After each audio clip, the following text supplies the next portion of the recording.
Ladies and gentlemen, welcome to Talks with Todd. Yo, welcome back, ladies and gentlemen. Welcome back, man. Listen, I took a week off.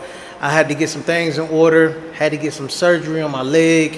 Me and my wife had some well needed alone time, and it was great, And then, no marriage is perfect, so we hit a little spat where we wasn't seeing eye to eye, and we good though. We like marriage is work. For those of you that don't know that or understand that by now, marriage is work. So nothing's gonna be perfect, and I rather work things out and make it through it than to be sitting up here faking through it. You know what I'm saying? We can't be one of those couples. I didn't fake it through enough marriages, unfortunately. But today I want to talk to y'all about something special, something that I didn't even really plan on doing. But this is gonna be Burning Bridges 2. Didn't plan on doing it. Got the idea from a friend of mine, and I want to touch on some things real quick. And this is not about to be like the first Burning Bridges, so I hope I don't disappoint y'all, but I don't want y'all to get y'all hopes up either. But this Burning Bridges is more so about leaving certain things alone, not just certain people. Like I was talking about last time. So on this one, I want to talk to y'all about jobs. Now, for those of you that's been watching, listening, whatever, even on different platforms, y'all know I spent a long time at a plant, 9 years at a plant. And the only reason why I keep talking about the plant is because that was the only job I had that had that longevity in there. So that's the only reason why I keep talking about it, because it had a lot to do with the development of me, right? There was a lot of things that I did differently when I started working at the plant and growing up or getting older and more mature in the plant. Like, let me give you an example before we get started. I wasn't the type of person that used to attack things head on like that. Like, yeah, I had a quick temper, but sometimes I let things brew up. The plant made me attack things head on. Give you an example. There was this young lady that walked up to me and was like, "Hey, you supposed to train me, short dude." And I'm looking at this girl like, who is you talking to? First of all, my name is Brandon. Who told you to come over here and for me to train you? Oh, the supervisor right there. Now, this particular supervisor knew exactly who I was, because before he became a supervisor, this fool was working on the line with me. So he know good and goddamn well what my name is. So I said, you know what? Wait right here. I'll be right back. I get up, I go holler at the supervisor. I say, "Hey, my man, you know my name, right?" He's like, "Yeah." I'm like, "Okay, then why you got this lady coming over here saying, 'Hey, short dude, you know my name. So why did you just tell her my name?'" I could take the short jokes, been hearing them all my life, but don't have nobody that I don't know coming over to me talking about some, "Hey, short dude. Hey, you know what, fam, my bad, man." Wasn't the response I was expecting, because he's supposed to be one of them tough guys that everybody supposedly scared of. But he didn't have that energy with me. Maybe it's because I didn't have that energy with him. I don't know. But that's a prime example of what I mean about my development while I was working in the plant. I started not being that guy to let things brew up and then say something. Just started attacking shit head on. So anyway, while I was at the plant, right, I've had a lot of fun there. I developed a drinking habit. I wasn't an alcoholic, but I did develop a habit of drinking mainly because it started with my back. I had crazy back problems, didn't even know what the hell was going on, and didn't even care to go see it until later on down the line. But drinking numbed my pain, right? Cool. But then as I started getting cooler with people, I started to drink more socially. So I'm there. I'm basically creating a whole new family, okay? Everything is cool. Sometimes it wasn't. Sometimes I'm into it. Sometimes I'm in drama. My fault, somebody else's fault, whatever. But for the most part, shit was cool. I'm making decent money, at least what I thought was decent money at the time. Now, I started off as a line worker. Gradually tried to move on to auditing. That didn't work out well. Came back and became a high-low driver, right? So when I became a high-low driver, things started to change a little bit. I wasn't able to kick it with everybody like I used to. So things kind of started slowing down as far as how much I was really hanging out. Sometimes it wouldn't. And then I started to realize one day, this job is trash. Because here I am, I'm working my ass off. And let me tell y'all something. I wasn't just a underpaid, overworked guy. I was one of them top tier workers, right? That deserved top pay. And I wasn't getting that. And one thing people don't understand, like if you don't work at a plant, understand this. Without the high-low drivers, the line ain't moving. The high-low drivers supplies the line with what they need to keep the shit moving. So we should have been getting paid way more than what we was getting paid. I'm not saying everybody's pay should have been equal, but high-low drivers should have damn near made more than the line workers. When I became a high-low driver, only thing I got was extra overtime. So I'm like, what was the point of me switching up, making a drastic change like this? Not to mention high-low driving can be dangerous. So there's that. Then you got other people that just don't be paying attention. You got to make sure you got the right things to drop off at the line. It's easy to make mistakes, especially while everything is like hustle, hustle, hustle. So after a while, man, I started getting drowned out, especially when it was a moment where other high-low drivers was making it harder for drivers like myself.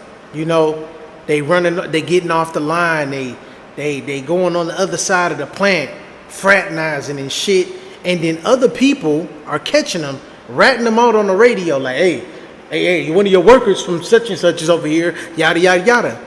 Then there was a young lady that was working her way up to be a supervisor, wasn't a supervisor yet, but was working her way up to being a supervisor, paying attention to all this shit. So when she finally became a supervisor, she decided to add on more work. So what did that mean for somebody like me? Oh shit, I had it good, I had it easy. Now I gotta work extra hard to the point where I'm working through my damn breaks. So it was killing me. And I worked the night shift. So you know what they say about the night shift. The only good thing that came out of me working nights was the fact that I was able to get off work and go cheat. That was it. Back when I was working there. That was the only good thing about working night shift at the plant. But I mean, it was ridiculous, man. Like I'm getting off and I gotta deal with the kids, take little cat naps throughout the day. It was horrible. But I'm like, dog, this job ain't worth it. So one day, I got turned on to a new hustle. I'm not about to expose what it is, but I got turned on to a new hustle. And that hustle was able to help me make more money than what I made every week in 2 days. So I'm like, I'm wasting my time at this damn plant. Let me get up out of here and do something different. Now let me stop right there. Prior to me getting the hell up out of there, I had realized that my ex was killing me in child support to the point where had I started making OT, even if I did make OT, I should say, I wasn't seeing it. So it was like I'm working at OT for nothing. All because I got played in the system. And this is prior to me knocking down my child support. At one point, I was paying $1,500. I had to knock it down to $550 a month, and that was when after I got out of the plant. But doing the job that I did, doing that hustle that I did at the time, I'm like, I'm wasting my time here.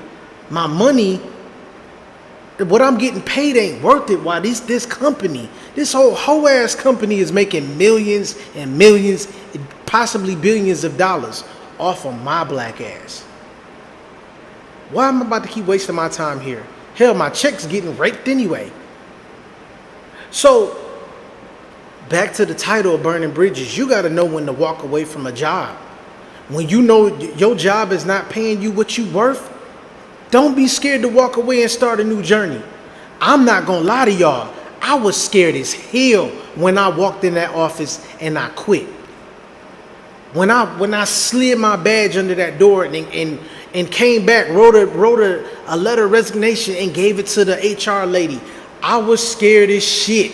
I'm not gonna lie to y'all, because I'm like, damn, this plant was all I knew for real. Like, don't get me wrong, I've had plenty of jobs prior to the plant, but the plant became more of a I don't know, more like a family, and also it was some consistency in there. You know, it was always something. But what else turned me off to the plant life was that I also felt as though I had no room to grow. I felt like I was cursed. You know why I felt like I was cursed? I got that job because my first ex-wife was cool. She had a homegirl whose husband worked there, or fiance worked there at the time, and he got me in the door. By the same token, that was still a connection through my first ex-wife, who somebody else I had to burn the bridge with. So I'm like, I had been wanting to get out of there prior to all of this happening. I'm like, damn, I can't believe I'm still at a job that my ex-wife got something to do with. And I always had this fear of somehow it getting snatched away from me due to her. You know, and it probably wasn't gonna happen, but I just always felt like, again, because I got that job through her, I was cursed. So I feel like when you break up with somebody or go through a nasty divorce, you need to sever all ties to everything, except for your kids, if you got kids with them. But sever all ties with everything and everybody else that's tied to them. You have to. You know, to some degree. Everybody doesn't share the same sentiment, and I understand that. But to some degree, I get it. Some degree, I get it. Especially if, you know, hey, you built the bond, and the bond is not built off of the person y'all had in common. All right, cool. No problem. Y'all have your own relationship. But in some cases, you can't make that shit work. Can't coexist. And I always had that fear of that job. So I'm glad that I severed ties with that job. I burnt that bridge. I have no need to go back. You know, and I thought I was making good money at one point until I realized everything that I was doing. I'm like, yo, I'm doing all of this, and then I'm getting this check every week that I think is nice, but it's really not when I think about everything that I'm doing. Again, I'm not tooting my own horn when I say I was one of them top tier dudes up in there. It's not a lot of people I know that outwork me. I'm being honest. I am an overachiever. Okay, so the way I work is way different from the way your typical average everyday worker is gonna work. Not only did I work, I knew how to make my job easier. And that was at any job I worked at. I knew how to make things easier, not just for myself, but for everybody else. So once I knew that job wasn't worth it, I had to let it go. Scared as shit, but I knew it was time to go. So I let it go. And also, another thing, a lot of y'all, or a lot of us, I should say, be scared to burn bridges with the people that we love as far as relationships are concerned. I was scared to burn that bridge at one point too. You know? You got to understand something. When you've known somebody since you were in high school, it's almost like they got a hold on you almost. Here I was 14 years old, and when I met my ex, and we ended up building a bond that I never thought was going to be broken, even while we were together, even while we were married. I'm like, all right, even if we get a divorce, we're going to still be cool. No. And here's what I'm saying. I tried to be cool with that woman. I tried to be cool. I tried to hold on to the fact this was my best friend first, right? Something happened. We got back in contact while I'm going through it with my next ex-wife, right? We meeting up with each other. We kicking it. We hanging, but nothing's going on between us. I don't want to take it there with her. I'm not thinking she want to take it there with me.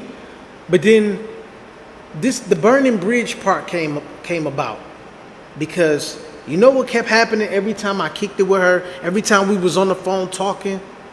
She wanted to keep talking about the past.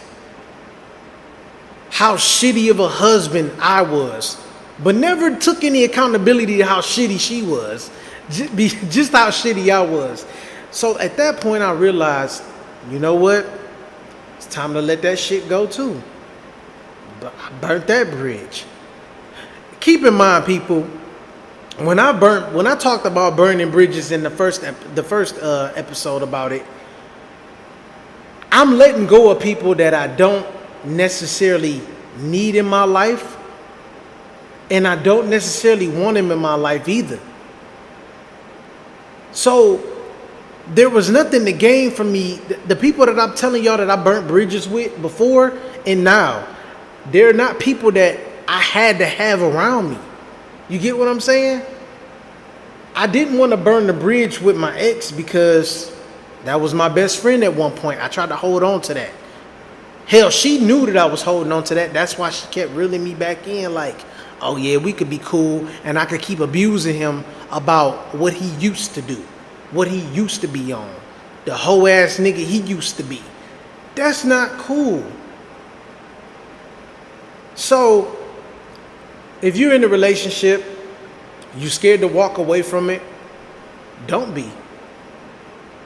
But what I want to tell y'all is this: that feeling of burning that bridge didn't just happen overnight, y'all. That came with time, and that came with consistent bullshit every time I spoke to this woman. So never be afraid to walk away from a job. Never be afraid to walk away from no man or no woman. Because you know when you being played with, you know when you being tried, and you know when you've had enough. And this is what I will say to that. Don't talk to somebody else about the bridge you need to burn. Because talking to somebody else about it ain't gonna do nothing. You gotta feel that shit. And you gonna feel it. I can't describe the feeling for shit. All I know is it's the opposite feeling of when you falling in love with somebody and you know you don't want to let that person go. It's opposite, but it's almost like you know what? I can't explain it. You're gonna feel a nothingness about letting that person go. You're gonna feel a nothingness. It's not gonna be hatred. It's not gonna be love. You just gonna feel like it's like taking a breath. That's what it feels like. I can't make this shit up, y'all. So when you burning that bridge, you're not gonna feel anything. You're gonna be like, you know what? I see where you stand. I see where I stand. And I can't do this. I'm better than this. And I'm better than this situation at hand. I'm out. You got it. The same thing I was talking about with that job. You got to do the same thing in relationships. I love my wife, my current wife, love her to death. But if we wasn't able to work together as a team to make us work, sayonara to her too. And with no ill will. No ill will. See, the only reason why I have ill will for my second ex-wife is because, well, I don't even have ill will, but the reason why I had ill will towards her, I should say. The reason why I had ill will towards her is because of the situation with my kids. That was the only reason. Too much whole shit going on with kids. You can't be playing with people's kids. That's the only reason why I held resentment towards her. Held is the operative word here. I don't feel no type of way about her no more. I just know that I have to deal with her on a certain level. So, unfortunately, that's a bridge that I can't burn because I had kids with her. But if I didn't have kids, ooh, all over again. You know, without looking back either. So I just want people to, I wanted to do this episode to let y'all know that it's okay to let go of that job, that person that you love so much, whatever. It's cool. You just have to not let fear steer you. I remember Hove saying on the Blackout documentary, he said you got to step in the booth. I just talked about this on another episode too. You gotta, when you step in that booth, you gotta just let God in. That stuck with me. When he said that, a light bulb came on for me. You gotta let God in any situation, even if you unsure about it. Let God in. Pray about it. Let him handle the rest, and you good to go. And that's legit how it was for me. In every situation moving forward, I had to be like that. When I left that job, I was scared as shit, but I had to do it. Left that relationship, scared as shit, had to do it. Second marriage, scared as shit, had to do it. Going into my third marriage, scared as shit, but I knew the difference was I knew I wanted this marriage. Felt it, man. I felt it in my bones, bro. It was like I was covered in whatever that was telling me, don't let this one go. Don't mess up with this one. And here we are. So don't let fear steer you. Whatever bridge you gotta burn, burn it. But before you burn it, let God in there. He'll lead you the rest of the way. Till next week, y'all. I'm out of here. Indeed.